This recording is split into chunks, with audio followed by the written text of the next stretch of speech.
বাংলাদেশ জামায়াতে ইসলামী মনোনীত ৩১ গাইবান্ধা ৩ সাদুলাপুর পলাশবাড়ী আসনের এমপি প্রার্থী আবুল কাউসার মোহাম্মদ নজরুল ইসলাম লেবু মাওলানা সাদুলাপুরে গণমাধ্যম কর্মীদের সঙ্গে মতবিনিময় সভা করেছে। শনিবার ৩১ জানুয়ারি দুপুরে সাদুলাপুর উপজেলা জামায়াতের কার্যালয়ে এ মতবিনিময় সভা অনুষ্ঠিত হয়। উপজেলা জামায়াতের আমির এরশাদুল হকের ইমনের সভাপতিত্বে আয়োজিত মতবিনিময় সভায় প্রধান অতিথির বক্তব্যে গাইবান্ধা ৩ আসনের দাড়িপাল্লা প্রতীকের এমপি প্রার্থী আবুল কাউসার মোহাম্মদ নজরুল ইসলাম লেবু মাওলানা বলেন, আওয়ামী লীগ সরকারের আমলে দেশব্যাপী জামায়াত শিবিরের নেতাকর্মীরা অমানবিক জুলুম নির্যাতনের শিকার হয়েছেন।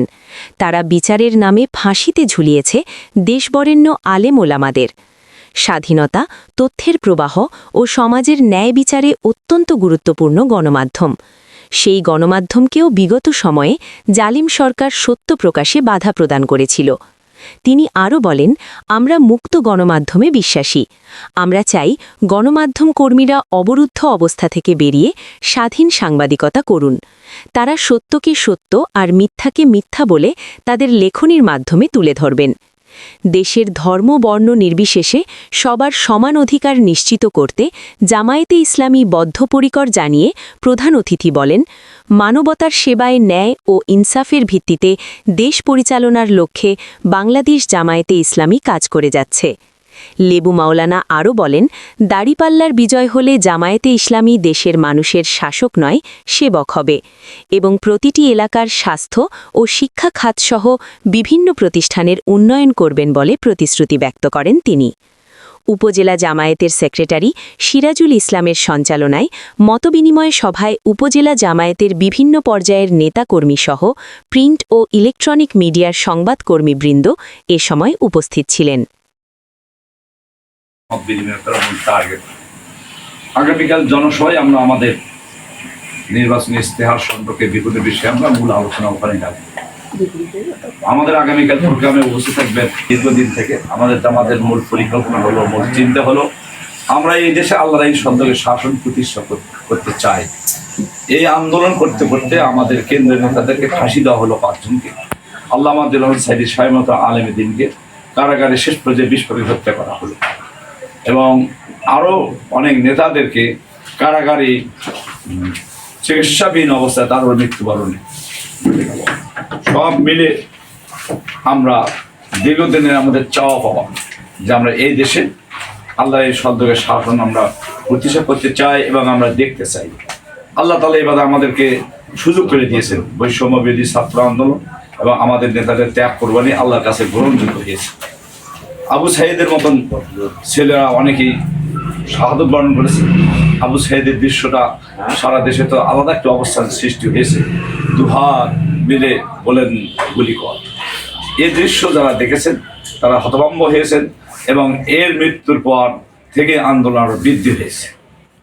এই জন্য আমি যে জিনিসটা পরিষ্কার করে বলতে চাই, আমরা এবার 11 দল মিলে 300 সিটের নির্বাচন করছি এবং আমাদের মূল টার্গেট হলো এই জমিনে আমরা আল্লাহর আইন প্রতিষ্ঠা করবো ইনশাল্লাহ। ন্যায় ইনসাফপূর্ণ মানবিক সরকার আমরা গঠন করতে চাই। এই পরিকল্পনা নিয়ে আমরা অগ্রসর হচ্ছি এবং আমরা আশা করছি ইনশাল্লাহ আমাদের বিজয় হবে। এর সঙ্গে আমরা আরো আশা করছি, দীর্ঘদিন থেকে জনগণ ভোট দিতে পারেনি, এবার আমরা আশা করছি প্রশাসনের যে ভূমিকা, সুষ্ঠু নিরপেক্ষ একটি নির্বাচন হবে। আমাদের বিশ্বাস, সুষ্ঠু নিরপেক্ষ একটি নির্বাচন সরকার যদি উপহার দিতে পারে, জনগণ যদি ভোট দিতে পারে, তাহলে আমরা সংখ্যাগরিষ্ঠ আসনে আমাদের বিজয় হবে ইনশাল্লাহ। তথা গাইবান্ধা জেলায় আমরা 5টি সিটেরই আশা করছি। আমি আমার এই সাদুলাপুর পলাশবাড়ি নির্বাচনে আমার এই সিটে আমি 91 থেকে বিগত 4 বার করেছি, এবার 5বার নির্বাচন করছি। সকল বারের চেয়ে এবার আমি অনেক অনেক গুণ জনগণের পক্ষ থেকে সাড়া পাচ্ছি। এই জন্য আমি আশা করছি এই সিটে আমাদের বিজয় হবে ইনশাআল্লাহ। সব মিলে যে কথাটি সেটা হলো, আমরা আগামী দিন এই দেশের একটি পরিবর্তন ঘটাতে চাই। জনগণ পরিবর্তন দেখতে চায়। 54 বছরের শাসনে জনগণের প্রকৃত কল্যাণ হয়নি। জনগণ কল্যাণ চায়। জনগণ সুষ্ঠু নির্বাচনের মাধ্যমে একটি সুন্দর একটি বিজয় দেখতে চায়। আমরা সেই পথে অগ্রসর হচ্ছি। বিভিন্ন জায়গায় ছোটোখাটো কিছু ত্রুটি হচ্ছে, যে সমস্যার সৃষ্টি হচ্ছে, এগুলিকে আমরা বড় গুরুত্ব দিচ্ছি না। আমরা যেহেতু নির্বাচন করব, এই জন্য এইগুলি আমরা মেনে নিয়ে কোনো দ্বন্দ্ব ফাসাদ করতে আমরা রাজি নেই। আমরা সুষ্ঠু নির্বাচনের পক্ষে। এই জন্য সাংবাদিক ভাই বন্ধুর কাছে, সকলের কাছে আমার আবেদন থাকবে যে আপনারাও এই দেশে একটি সুষ্ঠু নির্বাচন হোক, এই পক্ষে আপনারাও যদি চেষ্টা করেন, তাহলে ছোটোখাটো ত্রুটি নিয়ে বড় ধরনের ফেতনা ফাসাদ সৃষ্টি হতে পারে না। আমরা যদি সবাই একান্তভাবে এটাই আশা করি। আর সাংবাদিক বন্ধুগণ, বিগত দিনে আপনারা সত্য সংবাদ পরিবেশন করতে পারেননি, যদিও ইচ্ছা ছিল আপনাদের, কিন্তু আপনাদেরকে করতে দেওয়া হয়নি। আমরা এই পরিবেশে সৃষ্টি করতে চাই, সকল সাংবাদিক বন্ধুরা যেন সত্যিকারভাবে সাংবাদিকতার পেশা যেটা সেরে যান, সেই দায়িত্ব পালন করতে পারে। এই আশাবাদ ব্যক্ত করে আজকের জন্য সংক্ষিপ্ত মত বিনিময় সবার আমি কথা শেষ করতে চাচ্ছি। আল্লাহ তাআলা আমাদের সকলকে এই দেশের কল্যাণের জন্য, এই দেশের জনগণের মুক্তির জন্য, এই দেশের আগামী দিন একটি ভালো পরিবেশ সৃষ্টি হোক, সুন্দর একটি মানব কল্যাণ সরকার গঠন হোক, এই আশাবাদ ব্যক্ত করে সকলের সুস্বাস্থ্য মঙ্গল কামনা করে আজকের জন্য কথা আমি এখানে শেষ করছি। ওমা তৌফিক ইল্লা বিল্লাহ ওয়া আখিরু দাওয়ানা আলহামদুলিল্লাহি আলামিন। আসসালামু আলাইকুম ওয়া রাহমাতুল্লাহ। সার্বিক নির্বাচনী পরিবেশকে ইশতেহার ঘোষণা হয়ে গেছে, আপনারা সবাই অবগত আছেন। সেখানে আমাদের স্পষ্ট করে আমিরে জামাত আমাদের ইশতেহার ঘোষণাদেরকে কয়েকটি মৌলিক বিষয়ে কথা বলা হয়েছে যে বাংলাদেশ জামাত ইসলামী যদি আগামী জাতীয় সংসদ নির্বাচনে আল্লাহ যদি আমাদেরকে ক্ষমতা দেন, তাহলে আমরা যেমন বলেছেন যে আমরা শাসক হব না, আমরা জনগণের সেবক হব ইনশাল্লাহ। যে মূল সমস্যা আমাদের বাংলাদেশে সেটা হচ্ছে দুর্নীতির সমস্যা। আমরা এই দুর্নীতিকে জিরো টলারেন্স, মানে জিরো টলারেন্সে নেমে আনার জন্য আমরা কাজ করব। সমস্যা হচ্ছে বেকার সমস্যা।